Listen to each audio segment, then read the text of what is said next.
Hello everyone and welcome back to our channel. We are here for a very important discussion जो ICSE, CBSE, BCom और भी बहुत सारे fields में लगता है आपको. ये एक टॉपिक है from the chapter principles of management. Principles of management में बेसिकली दो प्रोफेसर्स के प्रिंसिपल्स डिस्कस होते हैं which is Taylor and Henry Fayol. हम आज इस वीडियो में हेनरी फेयोल के 14 प्रिंसिपल्स ऑफ मैनेजमेंट को कवर अप करेंगे.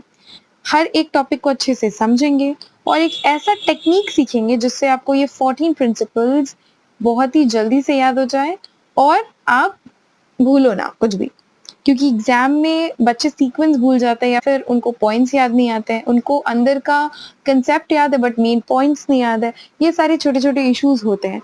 उन सब के लिए एक ही सोल्यूशन मैं आपके सामने लाई हूँ इस वीडियो में, वो सब कुछ है. So let's get started guys.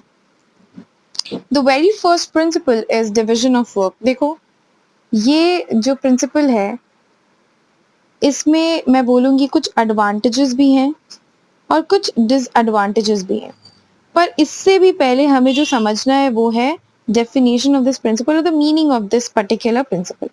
The first principle being division of work. इसका मतलब होता क्या है? Actually एक कंपनी या फिर एक इंडस्ट्री या फिर एक फर्म में, जो भी आप बोलो, फैक्ट्री में काम बहुत सारे होते हैं, लोग भी बहुत सारे होते हैं. अब हर एक इंसान का अगर स्पेशलाइजेशन बढ़ाना है तो उस एक इंसान को एक काम देना ही सबसे बेहतर तरीका माना जाता है. दैट मीन्स हम काम को कुछ इस तरीके से डिवाइड करते हैं और इंडिविजुअल बेसिस पे एक काम, एक टाइप का काम एक ही इंसान को देते हैं ताकि वो बार बार उसी काम को करे और उसमें उसका हाथ बैठ जाए या फिर वो काफी स्पेशलाइज हो जाए. इससे क्या होगा? इससे कंपनी को बहुत फायदा होता है, जैसे कि वेस्टेज बहुत ही कम होता है, एफिशिएंसी बढ़ जाती है और इफेक्टिवनेस भी बढ़ जाती है.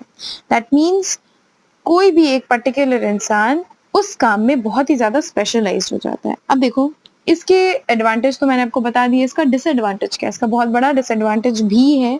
वो ये है कि क्योंकि एक एम्प्लॉय या फिर एक वर्कर एक ही काम में बहुत ज्यादा स्पेशलाइज्ड हो जाता है, जिसकी वजह से क्या होता है, अगर कभी उसको कंपनी स्विच करनी या फिर काम छोड़ना या फिर कुछ भी, कंपनी ने उसे निकाल दिया, तो उस वर्कर या फिर उस एम्प्लॉय को सिर्फ और सिर्फ एक काम आता है, उसको वेरिएशंस नहीं पता है. So this is a disadvantage and I have already discussed the advantage. So basically ये कहीं ना कहीं अच्छा ही काम करता है क्योंकि एक इंसान काम को बांटता है लोगों में, फिर वो अपने ग्रुप में उस काम को बांटे और हर एक जन एक ऐसा काम कर रहा है, that particular person is doing the task जो कि उसको स्पेसिफाई किया गया है, यानी कि उसको बहुत क्लियर कट पता है कि मुझे ये काम करना है, इस तरीके से करना है, तो उसमें वो ऑलरेडी बहुत ज्यादा स्पेशलाइज्ड हो जाते हैं. The second point is authority and responsibility. अब देखो ये जो दो वर्ड्स हैं इसको मैं बोल सकती हूँ ये हैंड इन हैंड जाता है. That is they both complement each other. दोनों एक दूसरे को कॉम्प्लीमेंट करते हैं. ओके तो बेसिकली होता क्या है? अथॉरिटी को मैं क्या बोलूँ? अथॉरिटी को मैं बोल सकती हूँ कि वो एक right to get work done from others है. मतलब अगर आपके पास किसी भी चीज की अथॉरिटी है, इसका मतलब आपके पास पावर है कि आप लोगों से काम करवा सकते हो या फिर आप लोगों से आप काम करवा सकते हो. और अगर रिस्पॉन्सिबिलिटी है तो आपके पास ऑटोमेटिकली आप ऑब्लाइज हो जाते हो, आपके ऊपर एक ऑब्लिगेशन आ जाता है कि आप लोगों को या फिर जो भी आपके सीनियर्स है, सुपीरियर्स है, जिन्होंने आपको काम सौंपा है, उनको आप रिस्पॉन्सिबल होते हो. आपकी रिस्पॉन्सिबिलिटी होती है कि आप उनको आंसर करो चीजों के बारे में. So authority is the right to get work done from others and responsibility is the obligation to perform the assigned task. Okay अब अथॉरिटी और रिस्पॉन्सिबिलिटी दोनों साथ साथ जाती है. अगर किसी इंसान को अथॉरिटी मिली है तो उसको रिस्पॉन्सिबिलिटी का एक एडिक्वेट पोर्शन मिलना ही चाहिए, वरना वो किसी काम का नहीं होगा. उसको फिर वही हो जाता है ना, इंसेनिटी ऑफ पावर्स मिल जाएंगी एंड फिर वो कुछ भी कर सकते हैं. सो अगर किसी को अथॉरिटी मिली है तो उसको साथ साथ रिस्पॉन्सिबिलिटी भी मिलनी चाहिए एंड वाइस वर्सा. अगर किसी को रिस्पॉन्सिबिलिटी मिली है तो उसको ड्यू अथॉरिटी भी मिलनी चाहिए उस काम को करवाने के लिए. The next point is discipline. अब देखो किसी भी ऑर्गेनाइजेशन में discipline is very important. Discipline अपना ही एक एक इम्पोर्टेंस रखता है. It's very vital. So according to Henry Fayol, Discipline means sincerity, obedience and respect of authority and observance of rules and regulation of the enterprise. तो क्या बोल रहा है कि डिसिप्लिन आपको सिंसियर रहने के लिए बोलता है, ओबीडियंट रहने के लिए बोलता है, आपको अथॉरिटीज को रिस्पेक्ट करनी चाहिए और रूल्स एंड रेगुलेशंस में बंध के काम करना चाहिए, तभी आपका काम बहुत ही अच्छे से होगा। इस प्रिंसिपल से आपको ये बोला जाता है कि सबऑर्डिनेट जो है उनको रिस्पेक्ट करना चाहिए अपने सुपीरियर्स को और उनके ऑर्डर्स को मानना चाहिए। और डिसिप्लिन सिर्फ और सिर्फ सबऑर्डिनेट्स के ऊपर ही नहीं है, पर पूरे के पूरे मैनेजमेंट का एक बहुत ही कोर और बहुत ही वाइटल पार्ट है। हर एक इंसान को डिसिप्लिन रहना चाहिए अपने काम को लेके, अपने एफर्ट्स को लेके, ताकि बिजनेस ऑर्गेनाइजेशन का हर एक काम बहुत ही स्मूथली चल सके। Now, this point is really very important. This is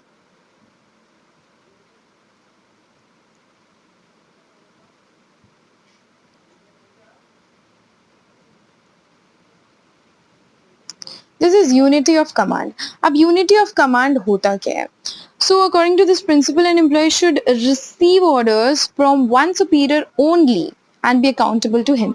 एक ही इंसान से, एक ही हेड से या एक ही सीनियर से एम्प्लॉय को ऑर्डर मिलने चाहिए और वो आंसरेबल भी उसी को होना चाहिए। एक ही इंसान से ऑर्डर्स मिलने चाहिए और एक ही इंसान को वो आंसरेबल भी होना चाहिए। क्यों? ये बहुत ज़रूरी है।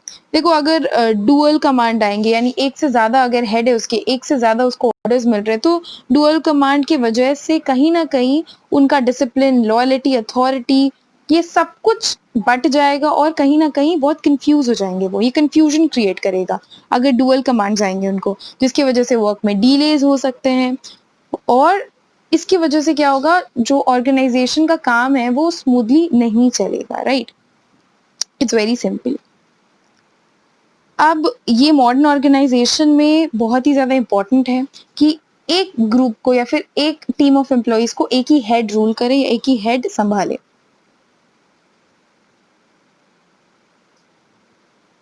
सी,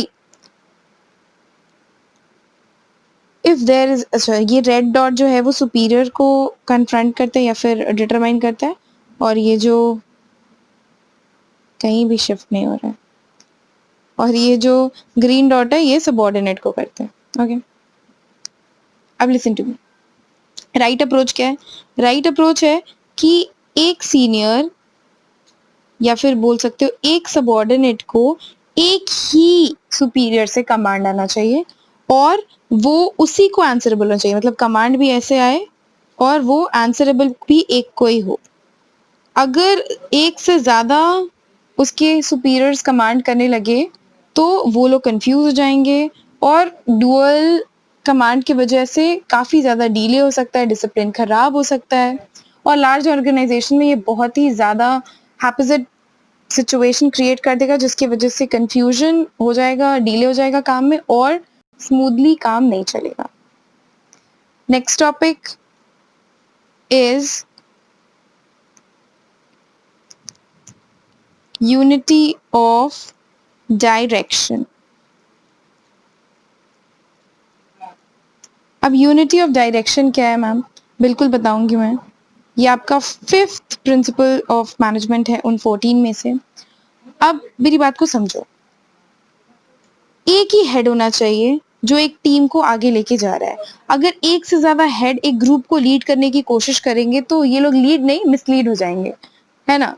गाइडेंस एक ही जन से होना चाहिए और कुछ इस तरीके से होना चाहिए कि एक ही प्लान हो, एक ही लीडर हो जो कि एक ग्रुप को डील कर रहा हो या लीड कर रहा हो।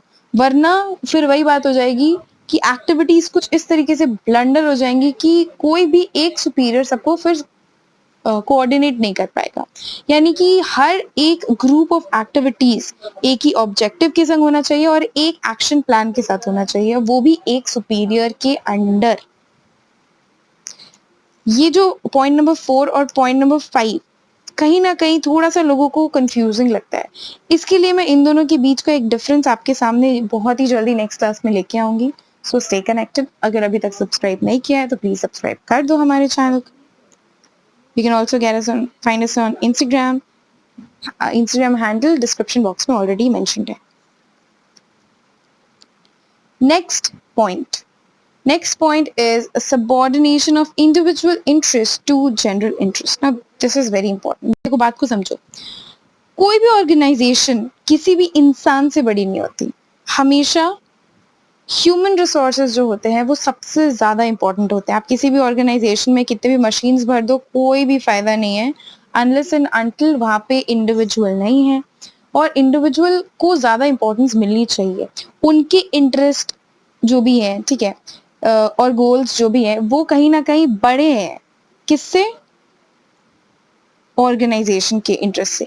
तो इन दोनों को क्यों ना क्यों ब्लेंड कर दिया जाए कुछ इस तरीके से कि इनका भी इंटरेस्ट सेटिस्फाई हो जाए और ऑर्गेनाइजेशन का भी काम हो जाए, right. So in order to achieve this thing, the group of common interests, managers must set a good example and they must be firm but reasonable in dealing with subordinates. So constant supervision is important and necessary, ताकि आप promotions वगैरह जो भी है वो अच्छे से करवा पाओ, सेल्फ एस्टीम नीड्स को पूरा कर पाओ, which is very important, right. मतलब द इंटरेस्ट और goals of the organization must prevail upon the interest of individual. कहीं ना कहीं क्योंकि ये तो अपने काम से है ना भाई, आपके ऑर्गेनाइजेशन में आके ये काम कर रहे हैं तो ये भी तो अपने मतलब से है. इंडिविजुअल इंटरेस्ट को पीछे रखना है और कॉमन इंटरेस्ट को सामने लेकर के आना है, वो तो समझ आ रहा है हमें. पर कैसे होगा ये कैसे होगा? आप जब तक उनके इंटरेस्ट को पूरा नहीं करोगे ये नहीं होगा. उनको भी आपको एक्सप्लेन करना पड़ेगा कि आपका भी वर्थ है ऑर्गेनाइजेशन में. इसके लिए क्या करना पड़ेगा? Time to time promotions, incentives. वो कैसे होगा? प्रॉपर सुपरविजन के साथ. यानी मैनेजमेंट को एक काफी अच्छा रोल प्ले करना पड़ेगा यहाँ पे, ताकि वो इंडिविजुअल नीड्स को भी देख सके इस तरीके से कि वो कॉमन नीड्स में बदल जाए, सबके इक्वल नीड्स में बदल जाए. अब देखो, कोई भी चीज दुनिया में इसके बिना तो होगी नहीं. इंडिया का करेंसी बनाया मैंने, अब बोलोगे मैम डॉलर नहीं है. नहीं है. देखो बहुत इंपॉर्टेंट है क्योंकि भाई वो आपके यहाँ 8 घंटा काम कर रहा है, उस इंसान को कुछ तो चाहिए बदले में. इंडियन कॉन्ट्रैक्ट एक्ट के according there is no contract if there is no consideration. No consideration no contract, right. So आपको बदले में कुछ तो देना पड़ेगा. कंसिडरेशन का मतलब होता है समथिंग इन रिटर्न. आपको वो कुछ तो देना ही पड़ेगा. तो payment of salaries, incentives for employees in appreciation of service, जो सर्विस वो दे रहे हैं उसके वजह से उनको कुछ तो आपको पेमेंट करना ही पड़ेगा. अगर वर्कर्स हैं तो वेजेस, अगर एम्प्लॉइज है तो सैलरीज एंड इंसेंटिव्स, राइट. और इतना कम से कम कि जितना वो सर्विस दे रहे हैं उसके वर्थ में तो वो होना चाहिए, सफिशिएंट तो वो होना ही चाहिए ताकि एम्प्लॉइज मोटिवेटेड रहे, राइट.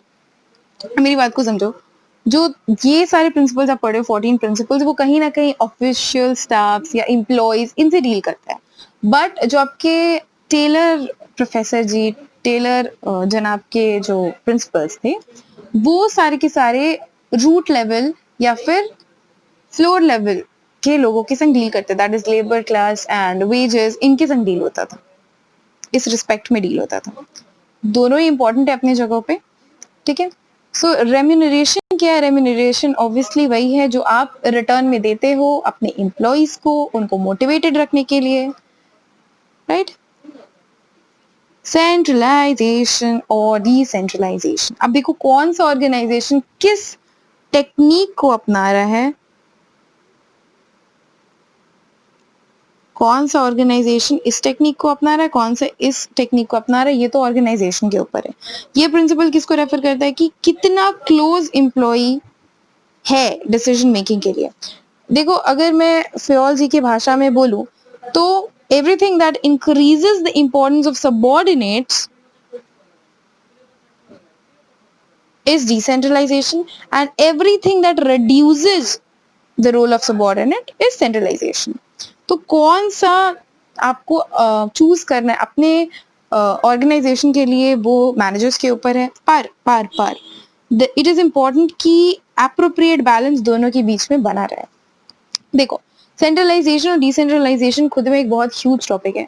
अगर मैं शॉर्टकट में बोलूं फ्योल की भाषा में तो मैंने आपको बता दिया कि वो है क्या. पर अगर मैं लेमन लैंग्वेज में बताऊं कि सेंट्रलाइजेशन क्या है, तो अगर एक एम्प्लॉय है, ठीक है, एम्प्लॉय नहीं, एक लीडर है सपोज करो, या एक मैनेजर है, ठीक है. अगर हर एक डिसीजन उसके अकॉर्डिंग हो रहा है या वो आकर के ले रहा है डिसीजन, या हर एक डिसीजन एंड में उसको ही लेना है, that will be termed as centralisation.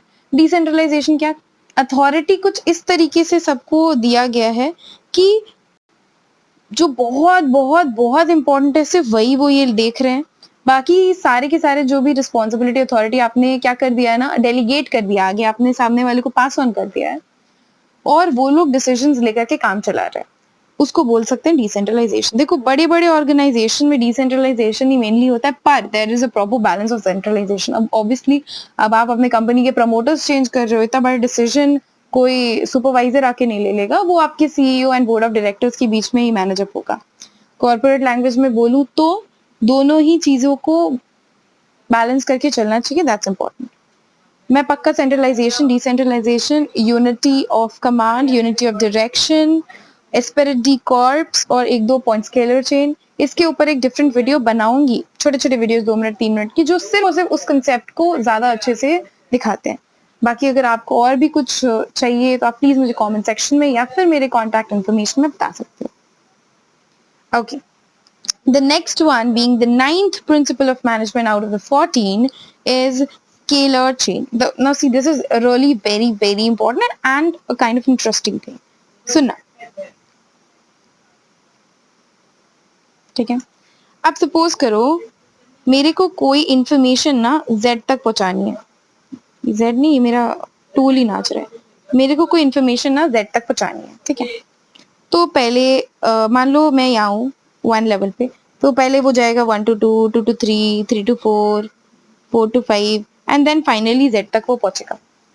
अगर मान लो मुझे कोई इंफॉर्मेशन ना B तक पहुंचानी है, मैं 1 पे हूँ, तो वो कैसे जाएगा, ऐसे ऐसे ऐसे ऐसे ऐसे, फिर ऐसे ऐसे ऐसे और ऐसे। ओ माय गॉड, इतना लंबा टाइम, कोई मरने वाला को तो मर ही जाएगा, है ना। मतलब इतना बहुत ज्यादा डीले होगा, पहले अपवर्ड कम्युनिकेशन जाएगा फिर डाउनवर्ड कम्युनिकेशन जाएगा, उससे this is very very lengthy process, right. तो स्केलर चेन क्या करता है ना, इस टॉपिक से या इस क्या मैं बोलूं, एक डिपार्टमेंट से दूसरे डिपार्टमेंट के बीच में एक क्या करता है, गैप ब्रिज करता है। उस ब्रिजिंग ऑफ द गैप को बोलते हैं गैंग प्लैंक, जिससे आप इतना लंबा प्रोसेस में नहीं जा करके एक डिपार्टमेंट से दूसरे डिपार्टमेंट में इजीली हॉरिजॉन्टल कम्युनिकेशन कर सकते हैं और अपना इंफॉर्मेशन पहुंचा सकते हैं। ये जो भी आपको करना है कम्युनिकेट आप कर सकते हैं, राइट।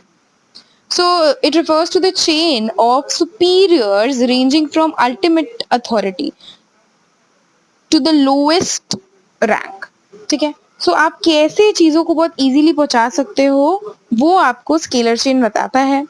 आपको किसी भी हायरार्की में ऑब्वियसली कम्युनिकेट करना पड़ेगा, तो सेम डिपार्टमेंट्स के बीच कम्युनिकेशन हो सकता है थ्रू गैंग प्लैंक, और आपको अपवर्ड और डाउनवर्ड कम्युनिकेशन से आप बच के शॉर्टकट में आप काम कर सकते हो। ये स्केलर चेन मैनेजमेंट में बहुत ही ज्यादा यूजफुल होता है and is really very important अगर वो बिजनेस काफी ज्यादा बड़ा है। और सोचो ना, एक डिपार्टमेंट से दूसरे डिपार्टमेंट में जाने के लिए पूरा का पूरा कितना लंबा टाइम ले लेगा, बहुत डिले हो जाएगा, है ना। तो gang plank is somewhat important.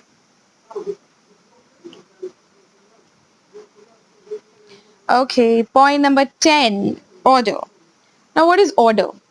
Order ma'am restaurant में ऑर्डर, अरे नहीं बेवकूफ, वो नहीं, दूसरा order. There must be material and social order. Order मतलब वो लाइन वाला ऑर्डर, सीक्वेंस वाला order. Material and social order are necessary. कैसे? द फॉर्मर मिनिमाइजेज, फॉर्मर मतलब पहले वाला, हाँ फॉर्मर लेटर पता होगा तुम लोगों को। The former minimizes loss time, ये वाला, हाँ फॉर्मर यही है, ये लेटर है।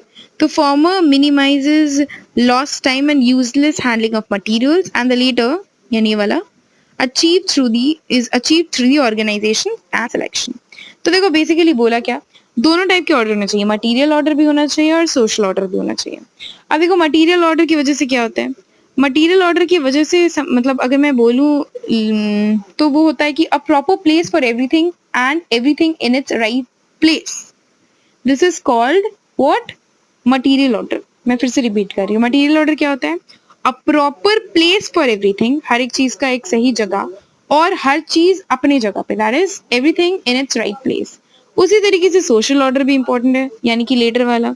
ये क्या होता है, ये अगर मैं बोलूं तो ये है a place for everyone and everyone in its appointed place, in his appointed place.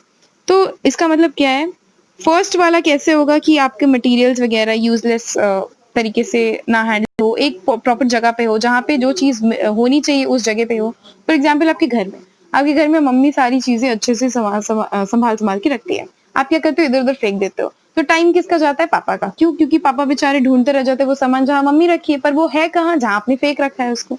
यानी कि हर एक चीज अपनी एग्जैक्ट जगह पे हो तो वो टाइम बचाएगी, और हैंडलिंग भी चीजों को बहुत इजी हो जाएगा। और दूसरा क्या कि सोशल ऑर्डर कैसे आप अचीव करोगे, वो ऑर्गेनाइजेशन में सिलेक्शन और रिक्रूटमेंट के थ्रू होता है कि हर एक इंसान को according to the qualification, according to promotion and everything सही जगह पे रखा गया, अप्रोप्रिएट प्लेस पे रखा गया है। मेरा क्वालिफिकेशन अगर एक ग्रेजुएट का है सिंपल, तो मैं नॉर्मल क्लरिकल काम कर सकती हूँ। आज अगर मैं एक कोई प्रोफेशनल CA, CMA कर रही हूँ तो मैं उसके अकॉर्डिंग काम करूंगी। तो सोशल ऑर्डर अपना हिसाब से रहेगा भाई, वो आपके ऑर्गेनाइजेशन के सिलेक्शन के ऊपर है। सी यहाँ पे लिखा हुआ वीडियो है। ओह, मैं सब कुछ लाई हूँ आपके लिए, वाह। सी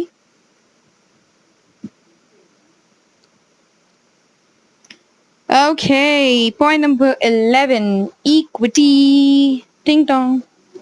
ओके, सो इक्विटी होती क्या? Management should treat the employees with justice and kindness, right? All employees should be treated as equally as possible. जिसको मतलब हर एक एम्प्लॉय को इक्वली आपको ट्रीट करना है, ऐसा नहीं कि किसी को बहुत ज्यादा अच्छे से ट्रीट कर दिया, किसी को रद्दी तरीके से ट्रीट कर दिया। सो वो थोड़ा सा है कि अच्छे से आपको ट्रीट करना चाहिए। नेपोटिज्म बिल्कुल भी फेवर नहीं करना चाहिए कि हाँ अच्छा ये इस जगह से है, ये मेरे डायरेक्टर का रिश्तेदार है, मेरे डायरेक्टर का बेटा है, डायरेक्टर का ये है, या फिर मेरे CEO का ये है, या मेरे मैनेजरल डायरेक्टर का ये है, या फिर जान पहचान का है तो ज्यादा फेवर करेंगे, तो this is very wrong. Okay, nepotism आ गया तो फिर मुझे कुछ और याद आ गया। जितने ज्यादा सोशल साइट्स पे सब क्या बोलते हैं, अटेंटिव है, उनको भी कुछ याद आया ही होगा आई सपोज। एनीथिंग, नेपोटिज्म अगर आप करते हो तो वो बहुत ज्यादा इंजीरियस हो जाएगा और मोरल डाउन हो जाएगा एम्प्लॉइज का। तो आपको सबको इक्वली ट्रीट करना है, काम के अकॉर्डिंग आपको इंसेंटिव्स देने हैं, ना कि ये इसका बेटा और ये इसकी बेटी है तो दे दिया कुछ भी, right? So they should be treated equally as possible, जितना हो सके। Point number 12, stability of tenure.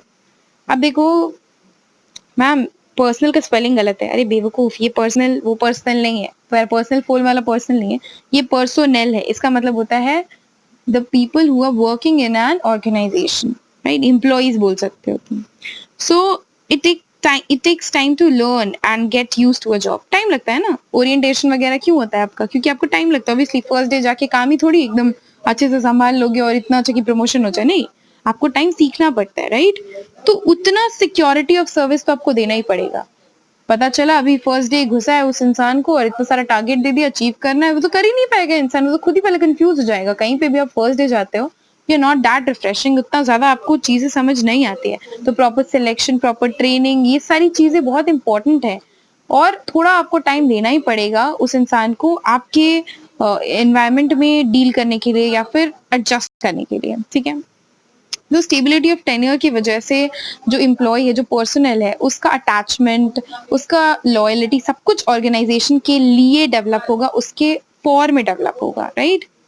और अगर अननेसेसरीली आप ये सिक्योरिटी नहीं देते हो तो फिर वही होगा, फिर चेंज ऑफ पर्सनल इंक्रीज करेगा, that is turnover of your employees will be more, labour turnover will be more, जिसकी वजह से क्या होगा, आपका ट्रेनिंग सिलेक्शन सबका खर्चा जाएगा। आपने आज ट्रेनिंग सिलेक्शन करके सबको बुलाया है, आपने अचानक से टारगेट ही दे दिया उस इंसान को, तो उसको सेटल होने का टाइम कहाँ मिला है आपके एनवायरमेंट में, आपके ऑफिस में? तो मिला ही नहीं ना, तो वो क्या करेगा, छोड़ेगा या आप निकालोगे। इसकी वजह से आपको फिर से खर्चा करना पड़ेगा फ्रेश स्टाफ के ऊपर फॉर सिलेक्शन, रिक्रूटमेंट एंड सब कुछ।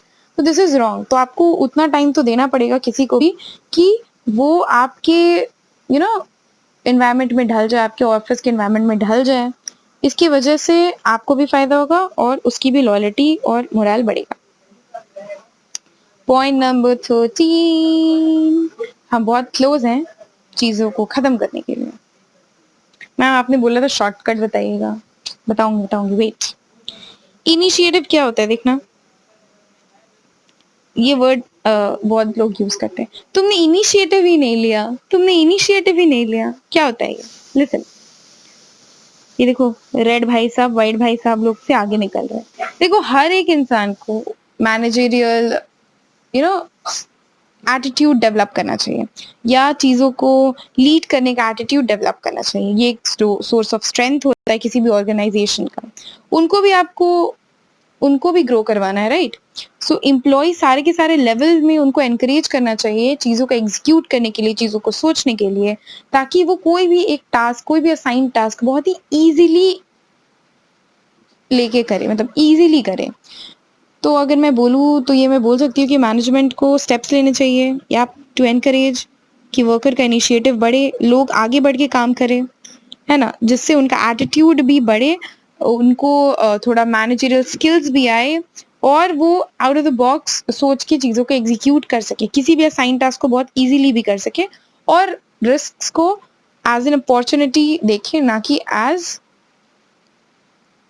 बताओ, स्वॉट एनालिसिस पता है ना, थ्रेट की तरह ना देखिए, अपॉर्चुनिटी की तरह देखिए। Okay, point number 14, the last but not the least, Spirit the corps. ये क्या है? एस्पिरिट क्या? कॉर्प? मैम पुलिस क्या मतलब है? मरा हुआ इंसान? नहीं यार, सुनो, एस्पिरिट दी कॉर्प्स का मतलब होता है यूनिटी ऑफ स्ट्रेंथ, या unity is strength. This is very important. हर एक ऑर्गेनाइजेशन का स्ट्रेंथ किस में होता है? शांति में, कोऑपरेशन में, हार्मनी में। हर एक इंसान अगर अच्छे से काम करे तो भाई और क्या चाहिए? इसके लिए तो इतना खर्चा करते हैं सब लोग, है ना? तो ग्रुप एफर्ट्स जितना ज्यादा इफेक्टिव होगा, इंडिविजुअल कॉन्ट्रीब्यूशंस, अकेले अकेले आप हथौड़ा मार रहे हो, फायदा नहीं है। सब मिलके एक जगह एक टारगेट के लिए हथौड़ा मारेंगे, बहुत बड़ी बात है। सो एस्पिरिट दी कॉर्प्स यानी कि यूनिटी इज स्ट्रेंथ, राइट? क्यों बोलते हैं कि there should be team spirit in the organization and all the employees must consider themselves as a member of the organization. देखो इसका मैं एक छोटे से एग्जांपल दूं कि अगर आप एज एन एम्प्लॉय आपको पता ही नहीं है कि कंपनी को क्या अचीव करना है, या फिर अगर आपको पता ही नहीं है कि आपका कंट्रीब्यूशन कंपनी के अचीवमेंट में कहाँ स्टैंड करता है, तो आप उतने अच्छे से अपना एफर्ट्स नहीं लगा पाओगे। पर हाँ, यही मैं अगर आपको बता दूं कि आप अगर ये करोगे तो ग्रुप में ये इम्पैक्ट पड़ेगा, हम ये अचीव कर पाएंगे, तो आपको थोड़ा ज्यादा इंटरेस्ट भी आएगा। तो ऑर्गेनाइजेशन को प्रमोट करना चाहिए टीम स्पिरिट। ऐसा नहीं कि मैनेजर आया, काम दिया, फाइल पटका कि ये लो तुम्हारे ऑफिस, तुम्हारे टेबल पे ये फाइल है, इसको कंप्लीट करके टेबल पे डाल, क्या है ये? कुछ नहीं। आपको पता होना चाहिए कि आप कर क्या रहे हो, क्यों कर रहे हो, चीजें आपके लिए फिर बहुत ज्यादा इजी होंगी और सेंस ज्यादा अच्छे से बनाने लगेंगे। सो अगर इसके ऊपर अगर आप एग्जांपल देखो, एग्जांपल ऑफ एस्पिरिटी कॉर्प्स, देखो यहाँ पे भी दिया हुआ है कि ग्रुप मार्चिंग। देखो एक ब्लंडर लगेगा अगर सब लोग अलग अलग लेग्स के संग मार्च करें, एक लेफ्ट कर एक राइट कर रहा है, पता नहीं कहाँ चल रहा है, पता ही नहीं है, कोई कोऑर्डिनेशन, हाथ किसी का आगे जा रहा है स्विंग कर रहा है, किसी का पीछे कर रहा है, मतलब बहुत ही ज्यादा वो क्लमजी सा लगे, ब्लंडर सा दिखेगा कुछ की पता नहीं क्या हो गया, right? So there must be a group task together, सब एक संग एक काम के लिए, एक ऑब्जेक्टिव के लिए काम करने चाहिए, एक डायरेक्शन में। Here it is, the remembering technique. Henry Fayol की 14 principles of management का remembering technique is, Dad USSR गए हैं, पहले वो CESC के इंस्पेक्टिंग ऑफिसर थे। ओ गॉड, ये क्या है? ये क्या बोल दिया मैम? इससे क्या आप क्या बताने वाली थी, क्या बता दिया? अरे इट्स इम्पोर्टेंट, सुन तो लो यार। डैड यूएसएसआर तो पहले सोवियत रशिया और वो सब का था, पॉल साइंस में चला गया वो, उसको भूल जाओ, यूएसएसआर एक जगह समझ लो। सो डैड यूएसएसआर में है, ओके। पहले वो CESC होता है, आई नो, बट कुछ नहीं कर सकते, we had that words only. So CESC के इंस्पेक्टिंग ऑफिसर थे। बहुत सिंपल। मैम फुल फॉर्म क्या है इसका क्या मतलब है? अरे बताती हूँ ना। D for division of work, A for authority responsibility, D for discipline. अच्छा, this U stands for both unity of command and unity of direction. S stands for subordination of individual interest to general interest. One more, S stands for scalar chain, R stands for remuneration, C stands for centralization, E stands for equity, S stands for stability of tenure, E stands for esprit de corps, I for initiative and O for order. ये क्यों है? ये इसलिए है कि थोड़ा ऊपर नीचे होगा तो चलेगा, कट नहीं जाएगा आपका। पर अगर आपको ये सारे के सारे पॉइंट्स में से ये तो आपको याद ही रहेगा, डैड यूएसएसआर में है, एनसीएससी के इंस्पेक्टिंग ऑफिसर हैं, आपको ये याद रहेगा। तो आप पेंसिल से अगर अपने आंसर शीट की साइड में लिख लो एंड फाइनली आप चीज़ों को अरेंज कर लो या फिर अच्छे से लिख लो, तो आप पॉइंट्स नहीं भूलोगे, आपको सारे के सारे पॉइंट्स याद रहेंगे एंड आपको एक प्रेशर भी नहीं रहेगा कि मुझे याद रखना है। सो या this is a small gift from my side, self made, अभी थोड़ी देर पहले। So thank you class for watching this video. Please like, share, subscribe and do comment. और अगर आपको ऑनलाइन क्लासेस ज्वाइन करने हैं हमारे या लाइव क्लासेस ज्वाइन करने अगर आप कोलकाता में हो, so you can surely do that. सारे के सारे contact details description box में हैं. And yeah, thank you again for watching this video. And please share with your friends and जिनको भी आपको लगता है कि इसकी ज़रूरत होगी. Thank you. Have a nice day.